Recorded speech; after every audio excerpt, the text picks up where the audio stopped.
Hey sis, I know it's been over 3 years since we last spoke, but I need a favor, so I'm just gonna come right out with it. You absolutely must come to mine and Valentino's wedding. Huh? Cassia, is that you? I'll send you the details later on, but for now, it's gonna be held at the Velvet Unicorn Hotel in Washington. I don't know your address, so just think of these messages as your wedding invite, okay? Why the heck would I come to your wedding, Cassia? This makes no sense. You seem to be forgetting that Valentino is my ex-husband. Why would I go to the wedding of the scumbag who cheated on me and watch him get married to the woman he cheated on me with? I'd rather have nothing to do with either of you for as long as I live, thanks. Honestly, how is it even possible that you think this is an acceptable thing to ask me? Are you doing it on purpose to try and upset me, or are you actually this dumb? Blah, blah, blah. When are you gonna stop crying over spilled milk, sis? Forget all that and come to the wedding. No way. Quit being so selfish and be happy for your baby sister. I know you know Mom and Dad aren't coming, which means if you don't come, none of my family will be there to watch me get married. Would you really do that to me, would ya? Sure, I know that. I just don't get why you think trying to play on the fact we happen to be sisters would get me to come to your wedding despite the fact that I clearly despise you. Well, you're my sister, so I'm obviously gonna mention that you're my sister. God, you're annoying. If you don't come, the seats in the area for my family will be totally empty. Which means you are most definitely absolutely coming, and that's that. I won't take no for an answer, so quit arguing and accept it already. Why am I only part of your family when it suits you? Toodles! I see you're just as stubborn and arrogant as ever. I'd have to be out of my mind to go to your wedding. Indigo, what are you doing? Where are you? Hurry up and get your ass to the wedding. Me and Valentino were struggling to get enough family members to come as it is. The last thing we need is you going all no-show on us at the last minute. People are going to think both of our families hate us if you don't come and fill the seat we prepared for you. Look, sis, I'm serious. You have to come. Hurry up and get to this hotel now. Oi, Indigo! Hey, I can see you read my message. Oh, hey, Valentino. It's been a while. I'm pleased to see you didn't block me. I know I might be your ex-husband, but that would just be childish. Actually, I did have you blocked until Cassia started harping on me about how I had to attend your guys' wedding. I had a feeling you might try reaching out to me, so I unblocked you just in case. I could have just blocked you both, but I figured if I did that, she might start bugging my friends to try and track down my address or pull some other crazy shenanigans. I can assure you I'll be blocking you again as soon as I determine your insane fiancé poses no threat of causing a nuisance to my friends. Threat? Don't be ridiculous. Anyway, forget that crap. All that matters is that we can message each other. Did you want something? Do I seriously have to spell it out? I think you know why I'm here. Me and Cassia are getting married today. We prepared you a seat in the family area, so if you don't come and fill it, we're gonna look stupid. This isn't the time for messing around, okay, Indigo? You owe this to your baby sister. I get that you're probably still not over me, and that every day without me in your life must be a struggle. But that doesn't mean your baby sister deserves to get married without a single family member there to see it. Surely you can forget your petty jealousy and quit holding a grudge for just one day? This is supposed to be the happiest day of your sister's life, damn it! 2 corrections. Huh? Firstly, the idea that I'm still not over you is one of the most ridiculous things I've ever heard. Far from every day without you being a struggle, I feel blessed that you're no longer a part of my life, and honestly, felt like vomiting when I saw you pop up in my inbox. What? Secondly, my sister only has herself to blame for the fact that I have no interest in being there for her wedding. Why would you ask me to come and play happy families after what you did to me? Me and her are essentially strangers now, so I'd be nothing more than an actress, and an unpaid one at that. Huh? Strangers?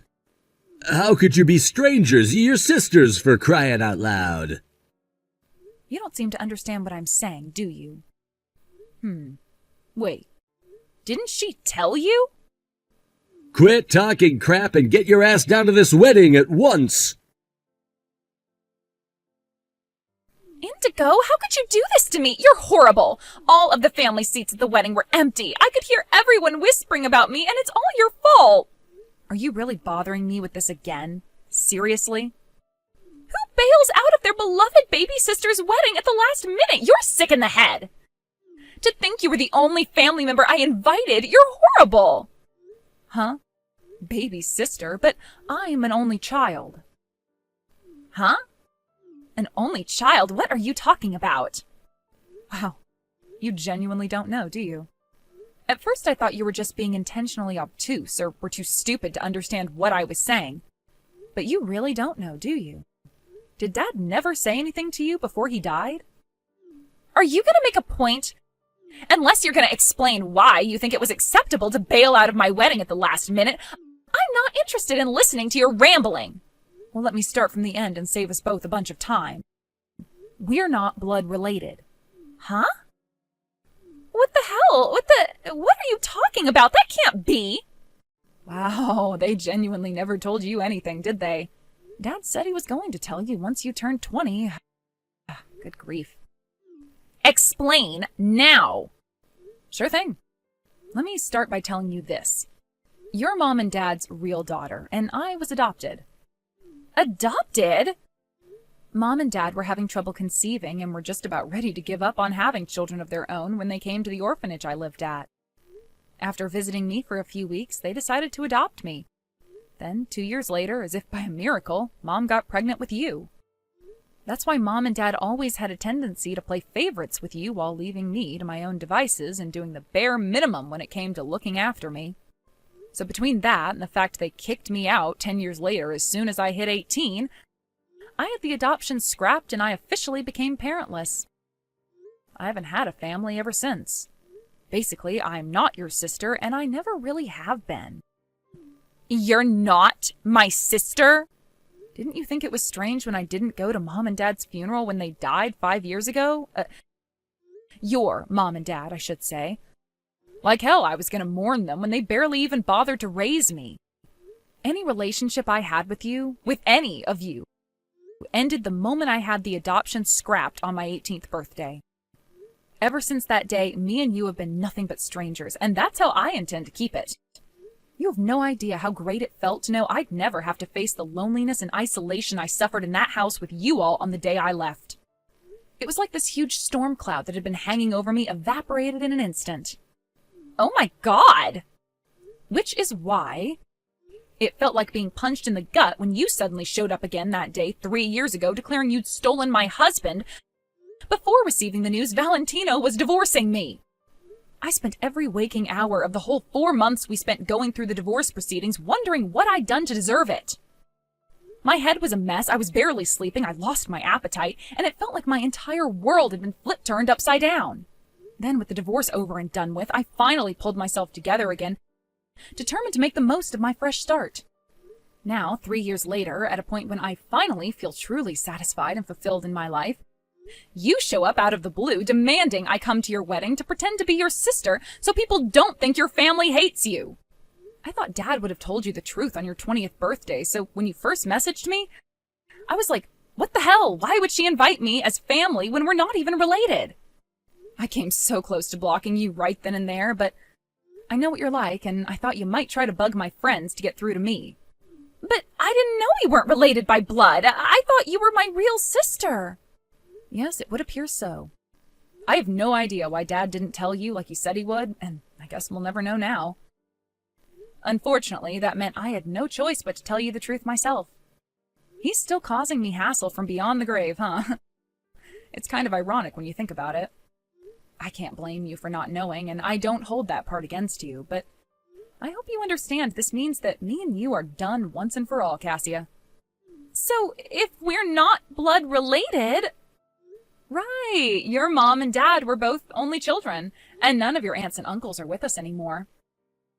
I guess if you really tried, I don't know, maybe by using one of those family history tracking sites or something, you could probably find a distant relative, but you'd still be total strangers.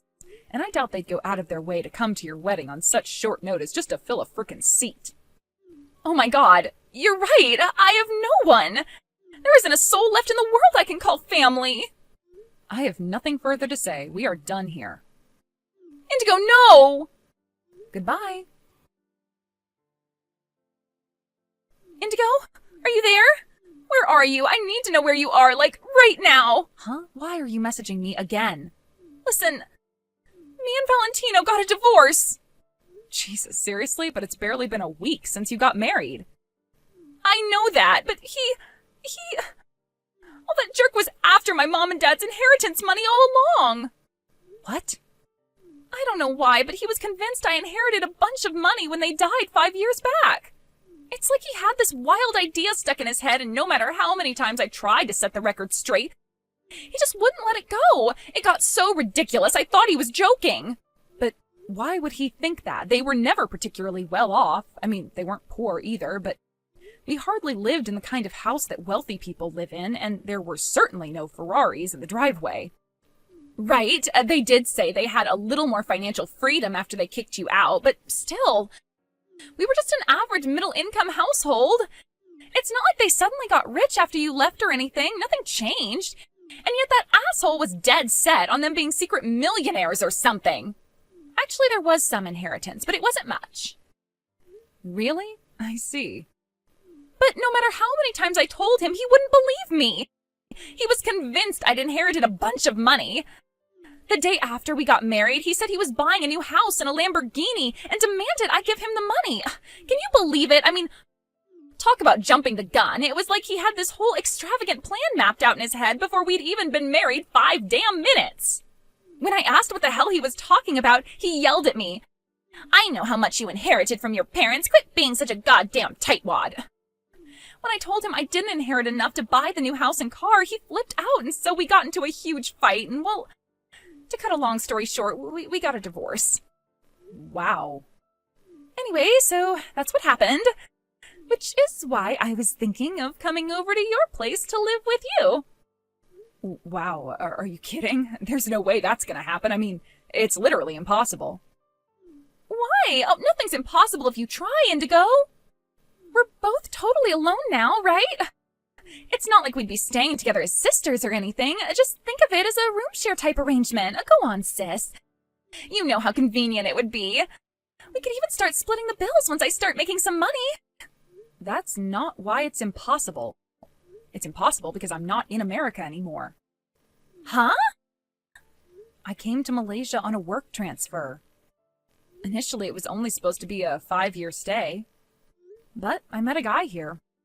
One thing led to another, and, well, we fell in love. I converted to Islam, and now we have 3 kids together. I'm gonna be in Malaysia for the rest of my life, Cassia. Oh my god, what the hell? No way! I don't know why I'm telling you this, but I ended up crazy sleep-deprived after dealing with your messages when you woke me up in the middle of the night on the day of your wedding. Time zones can be a bitch. Oh my god, so you don't even live here anymore? Oh, this is bad. But this means I'm totally alone without a soul in the world to rely on. Oh my god. This sinking feeling in the pit of my stomach, what is it? I have no one to turn to, no one to lean on for support. No one I can even call a friend. Listen, Cassia, I'm not gonna pretend that doesn't totally suck for you, because it does. But even if I was still living in America, there's still no way I'd do a room share with you. Heck, you couldn't even pay me to. What? Why not? Do I seriously need to spell it out? Duh, I'm asking because I don't understand. I guess it's not such a surprise that someone with a tendency for destroying people's lives by stealing their husbands would also be totally lacking in self-awareness. Huh? What does that mean? Explaining it would be pointless. You have to think about this by yourself. Anyway, I think we're done here. We are? We're walking along different paths, Cassia. Shall we just call it a day here? There's nothing to be gained from dragging this out a second longer. But you're my big sister! No, I'm really not. Indigo! Goodbye, my ex-sister. Indigo, are you there? Let's get married again. I've been doing some serious soul searching, and I think I'm ready to give things between us another shot. So what do you say, babe? Shall we reignite that old flame and dive back into our sweet love adventure together? You see, babe, life's just not the same without you by my side. And I'm willing to do whatever it takes to make things right between us. Me and Cassia got a divorce. I live in Malaysia now, so I can't. Sorry. Malaysia? I'm here on a work transfer. I'm also married with 3 kids, so I'm probably going to be spending the rest of my life here. Which is why the whole remarriage thing is going to be, difficult. What? What the hell am I reading? I heard about the divorce from Cassia, and I'm pretty sure I more or less know how it went down. You did? Yep. So I'm sorry, hon, but this ain't gonna happen how you thought it would. Indigo! Kindly never message me again for the rest of your life. Thanks. After that, I received a series of updates on the whole Cassia and Valentino situation from an old friend back in the States. Apparently, the whole thing started to disintegrate when Valentino quit his job, thinking he was set for life, having just married a woman in possession of lavish amounts of inheritance money. Of course, me and you know that that money never existed, and it wouldn't be an exaggeration to say that hopelessly deluded serial cheater's world fell apart when he found out. Last I heard, he currently spends his days desperately looking for a job while the deadline on his overdue rent payments looms ever closer. As for my ex-sister Cassia, it turns out she was hoping Valentino would provide for her for the rest of her life, because she quit her job as soon as they started dating. Kinda ironic how they were both after each other for the same thing, huh? I heard from an old friend that they regularly bump into each other at the job center. And every time they do, security have to be called to separate their vicious fights, and more often than not, the cops end up being called. As my friend puts it, I don't see why they don't just stop being stubborn and go to a different job center. To be fair, she has a point. If they were genuinely done with each other, they'd stop, but I guess it really is like they say, misery loves company. These are just some of the philosophic musings I indulge in while reading my book, drinking my coffee, and eating scones out on the sun lounger in my backyard in the scorching Malaysian heat.